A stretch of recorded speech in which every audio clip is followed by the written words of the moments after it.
Olá pessoal, sejam bem-vindos ao seu curso de Nivelamento em Informática. Meu nome é João Carlos Araújo e hoje falaremos sobre os princípios fundamentais da informática, mostrando como a informática influencia no modo de viver das pessoas e como os dispositivos eletrônicos e computadores se tornaram ferramentas indispensáveis. Também ensinaremos você a diferença do que é um hardware e um software, identificando os dispositivos de entrada e saída de um computador e interpretar como as informações são processadas e guardadas. Além do mais, vamos identificar quais são os tipos de computadores existentes hoje em dia. Atualmente, há uma transformação social constante no mundo digital, pois podemos notar facilmente que mudamos nossa forma de se comunicar com o próximo através de correios eletrônicos, redes sociais e chats de envio de mensagens. Ou seja, todo o processo de comunicação fica ágil e fácil.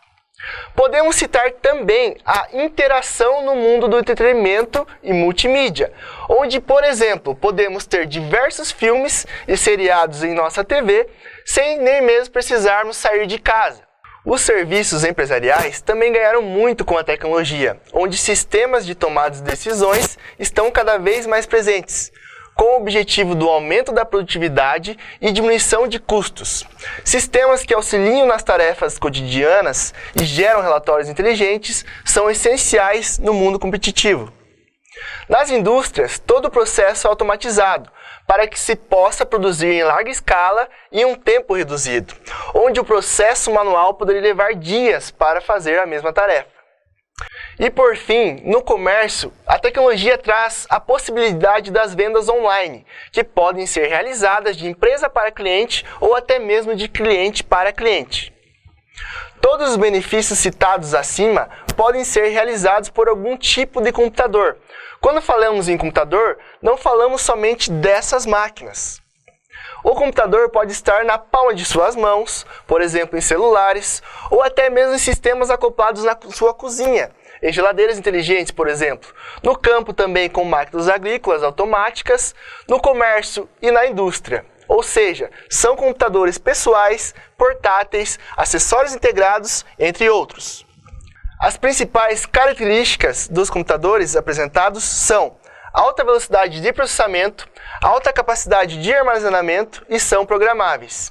Tópicos esses que auxiliam na agilidade e processamento das informações no dia a dia das pessoas e trazem benefícios como confiabilidade, aumento de produtividade e auxílio na tomada de decisões. Nesta primeira parte, vimos quais os benefícios que o computador nos trouxe e quais são os seus tipos. Precisamos agora entender como o computador funciona internamente e quais são os princípios básicos. O que um computador faz basicamente é receber um volume de dados de entrada, após processa esses dados e por fim retorna alguma saída em relação aos dados processados. Imagine essas etapas como se fosse seguir uma receita de bolo de chocolate.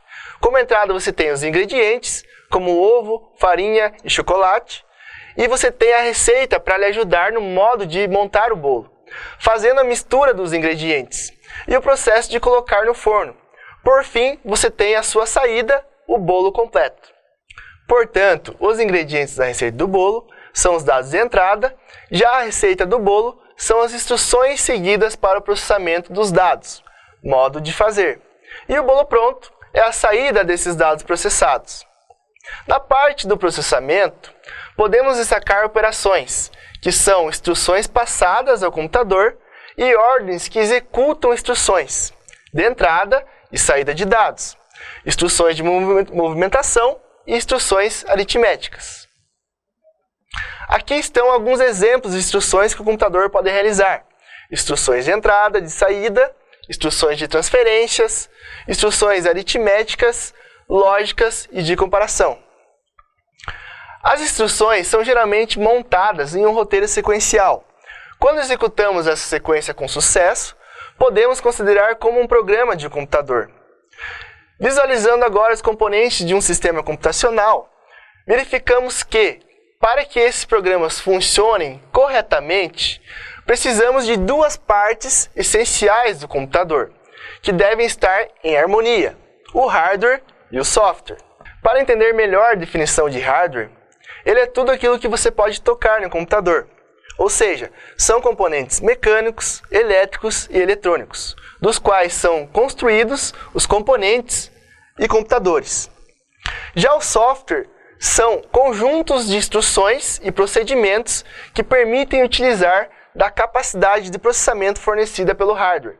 Ou seja, são aplicativos como o Word ou Excel.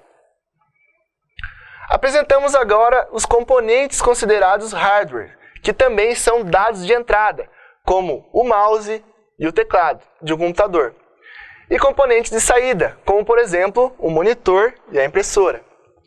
Periféricos de armazenamento, como HDs, pendrives, são hardwares considerados de armazenamento, enquanto celulares, modems, notebooks e notepads podem ser considerados hardwares de comunicação.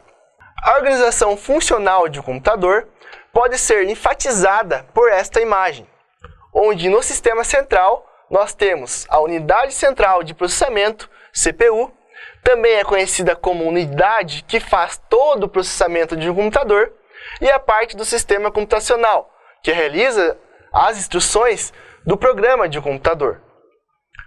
Já a unidade de controle, o C, é responsável por gerar todos os sinais que controlam as operações no exterior da CPU. A unidade aritmética e lógica, ULA, é um dispositivo que realiza operações lógicas e aritméticas sobre números representados em circuitos lógicos. A memória principal também é conhecida como uma memória central. É uma memória de acesso rápido e que armazena os dados e informações como programas, dados de entrada e saída e dados do sistema operacional. As interfaces são os meios pelas quais o usuário se comunica com o sistema para realizar tarefas. Todos os principais componentes citados ficam acoplados na placa-mãe de um computador.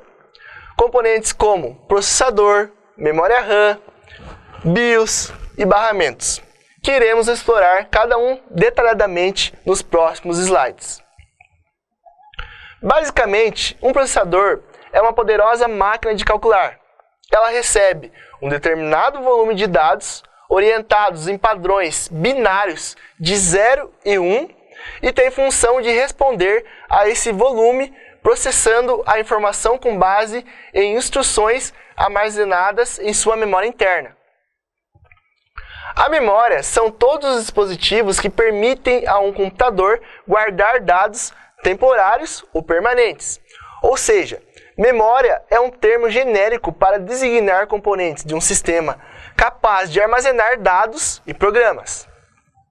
Portanto, é no processador que temos o sistema central, responsável pela unidade de controle que regula o fluxo de informações e executa instruções em sequência. Unidade aritmética e lógica realiza cálculos e decisões. Temos também o clock, que é responsável por gerar pulsos elétricos para cada instrução executada. Quando falamos em memória de um computador, podemos separar em dois tipos de memória: memória principal e memória secundária. A principal funcionalidade da memória principal é que ela armazena temporariamente as informações. E os tipos de memória principal são memória RAM e ROM. A memória ROM, que significa Read Only Memory, tem essas características. Não depende de energia para manter o seu conteúdo e as informações armazenadas. As informações armazenadas não podem ser apagadas. E um dos programas gravados nessa memória é a BIOS, que é responsável por inicializar todas as rotinas de um computador, reconhecer o hardware e identificar o sistema operacional. Já a memória RAM, que significa Random Access Memory, é uma memória temporária, ou seja, precisa de energia para ser gravada e ler informações. As memórias secundárias são responsáveis por armazenar uma grande quantidade de dados, por exemplo, HDs, CDs, DVDs e pendrives. Falando ainda em memórias, podemos destacar a hierarquia delas. Verificando nesta imagem, podemos perceber que, na base de sua hierarquia, temos memórias do tipo principal e secundária, que estas têm custos e velocidades lentas, porém com uma capacidade alta. Quando seguimos para o topo da nossa hierarquia, podemos perceber que os tipos de memória mudam, como também tem um aumento nas variáveis de custo e velocidade. Entretanto, sua capacidade é baixa, não podendo armazenar uma grande quantidade de dados. Geralmente, essas memórias que estão no topo fazem operações de troca de informações, portanto, descartam suas informações à medida que foram utilizadas, liberando assim espaço e priorizando sua velocidade. Outro aspecto importante em um computador é entendermos como funciona o sistema de entrada e saída, que são periféricos que enviam ou recebem informações ao computador. Entretanto, existe uma separação entre esses elementos. Quando falamos em dispositivos de entrada, são todos aqueles que permitem que as informações sejam introduzidas na memória do computador, como por exemplo, um teclado, mouse, caneta ótica, scanner, entre outros. Já os dispositivos de saída exibem dados e informações processadas pelo computador. Exemplo, projetor de vídeo, impressora e monitor. Para finalizar nossa aula de hoje, aqui é apresentado um anúncio de um computador, onde podemos montar e especificar cada componente explorado nesta aula. Portanto, nessa primeira unidade foram explorados os benefícios que a informática traz para a sociedade, fizemos a distinção de hardware e software e identificamos dispositivos de entrada e saída e armazenamento, bem como entender o funcionamento interno dos computadores.